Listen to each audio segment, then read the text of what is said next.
Hello friends and greetings for the day. Welcome back to another tutorial on ISTQB Foundation level certification, where we are talking about the tips, tricks and time management skills related to this particular certification to get it cleared in the very first attempt.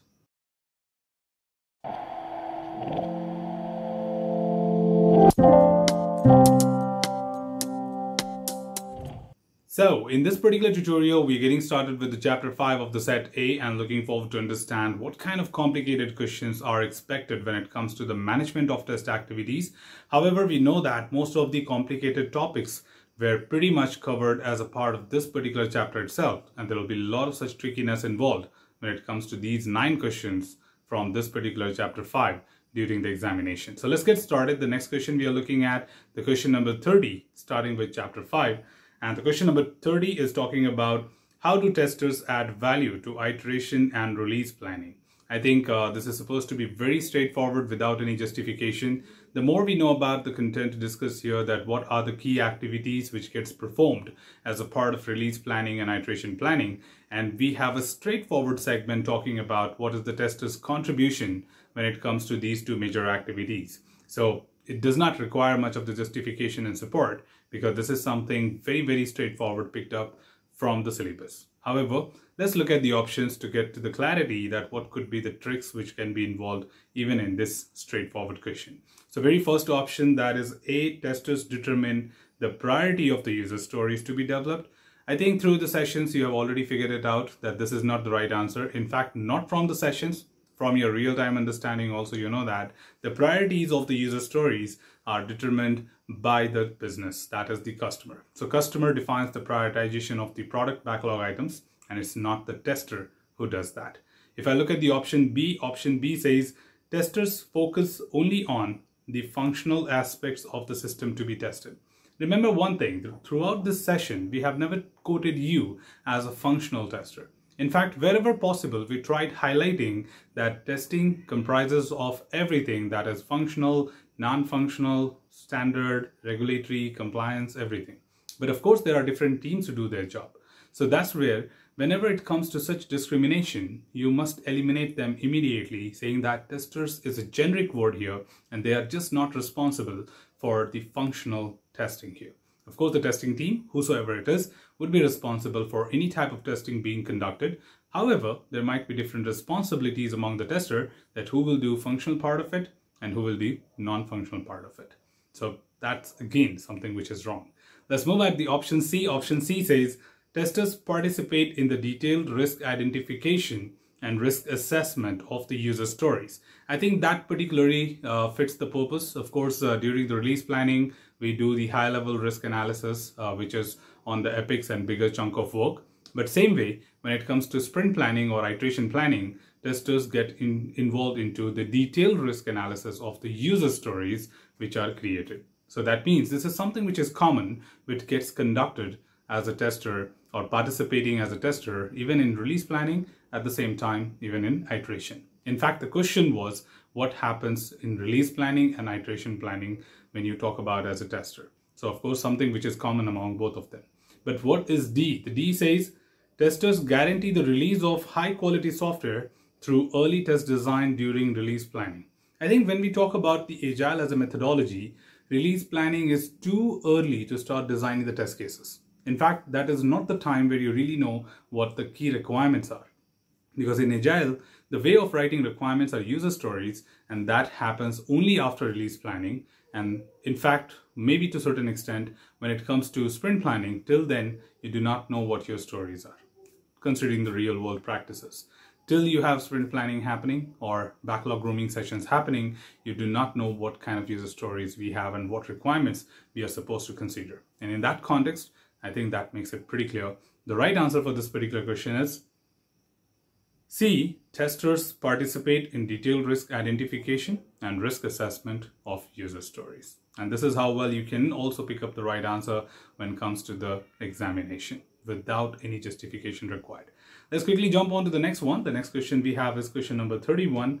And this question is talking about the exit criteria. At the same time, this is that type of question where you are asked to select two right answers from the given option. So remember one thing, many people do not get used to this kind of environment as all of a sudden you will have 5 options and you would treat that, okay, I have to pick one right answer.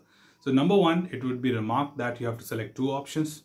Second, if you're writing online examination, you would even have checkboxes representing multiple selectable options. Whereas for all the questions, you will have a radio button. Okay, even if you're writing offline, make sure while reading you count the option that is it going beyond the 4. So there could be multiple ways by which you can be reminded that you have to select 2 right answers.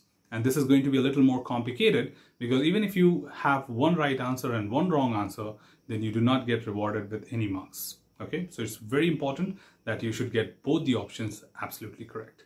So let's quickly check this out. The question says, which 2 of the following options are exit criteria for testing a system? I think it is again very straightforward as far as we are clear with the definition of entry and exit criteria. Entry criteria is any such thing which talks about starting something, readiness of an activity, etc. Whereas exit criteria is any such thing which determines that testing team has completed those activities, what they were supposed to as per the plan, and they can stop testing now. So anything which determines we are done will be called as exit criteria. So let's look at the options here. Option A says test environment readiness. That seems to be an entry criteria. B, the ability to log in to the test object by the tester. Now, test object is a functionality or can be seen as a prerequisite to start testing, and that is where a tester should be able to log in to get started. And this is not an exit criteria. This will help you start testing on the system. That's where seen as an entry criteria again. If I talk about C, C says estimated defect density is reached. See, the word reached is a very good hint for you to say that you have done something. At the same time, what is defect density? We have discussed in our tutorials. Defect density is talking about the estimated number of defects have been already identified and there is no more testing required. Okay, so there's always a limit defined that we are anticipating there should be at least 100 defects in this project. As far as we come closer to this number, we can look forward to stop. So C looks like an exit criteria. When we talk about D, D says requirements are translated into given, when, and then format. I think this is an entry criteria very well because requirements preparation in a format is readiness for getting started with designing the test cases or looking forward to start evaluating the requirements, etc. So it's more of like an entry criteria, not exit. And E, regression tests are automated. The only thing is, again, this could look like sometime a little tricky that regression test being automated is an entry criteria for what?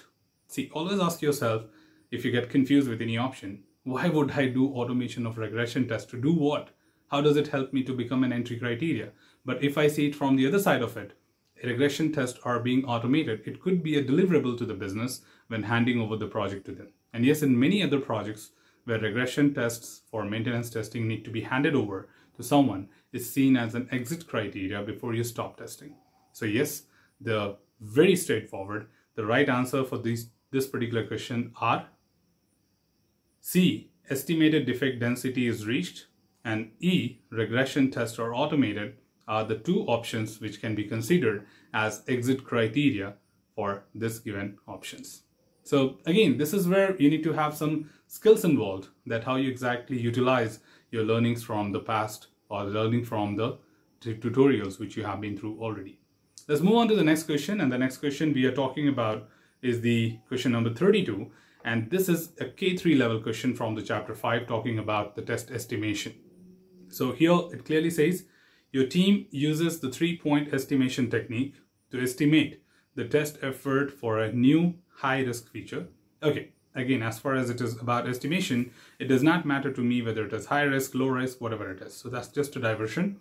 The following estimates were made. So we know that in 3-point estimations, we basically take 3 measures, that is most optimistic, then most likely, and most pessimistic, right? So all the 3 values are provided to you. All you need to do is apply the formula, whatever they're asking you, like whether they're asking you estimate, they're asking you standard deviation, or the final output, right? So the values have been provided to you. The most optimistic is 2 person-hours, most likely is 11 person-hours, and most pessimistic is 14 person-hours. What is the final estimate? Now, if you remember, the final estimate is measured as estimate, which is equal to optimistic estimation plus 4 times the most likely plus the pessimistic value divided by 6. In simple words, as far as you remember this formula, all we have to do is we have to put the values into this and do a simple calculation, which you would be provided with a piece of paper to do that. You can pretty much calculate this. So if I just feed in the values, optimistic is 2 plus 4 times 11 plus 14 is the pessimistic divided by 6. Now if I do this simple calculation, 4 times 11 is 44, and then 14 plus 2 is 16. So 44 plus 16 is equal to 60, divided by 6 is equal to 10. And with that particular discussion done, I think we don't need anything else. But to conclude, the right answer for this particular question is D, that is 10% hours are required to get the final estimates. So again, this is just to remind you one thing, that hey, wherever we have highlighted to you that what kind of questions are expected, you must put your effort to remember some of the basic calculations or formulae which would help you to do the end goal measurements, right? And as far as we remember these formulas, that could save some of our time instead of going wrong and getting confused. So welcome once again back to the mathematics. So that's all from this particular tutorial, team. Should you have anything else, feel free to comment below. I'm always there to address your queries and answer them well. Till then, keep learning, keep exploring, keep understanding the context. Thanks for watching the video, team, and happy learning.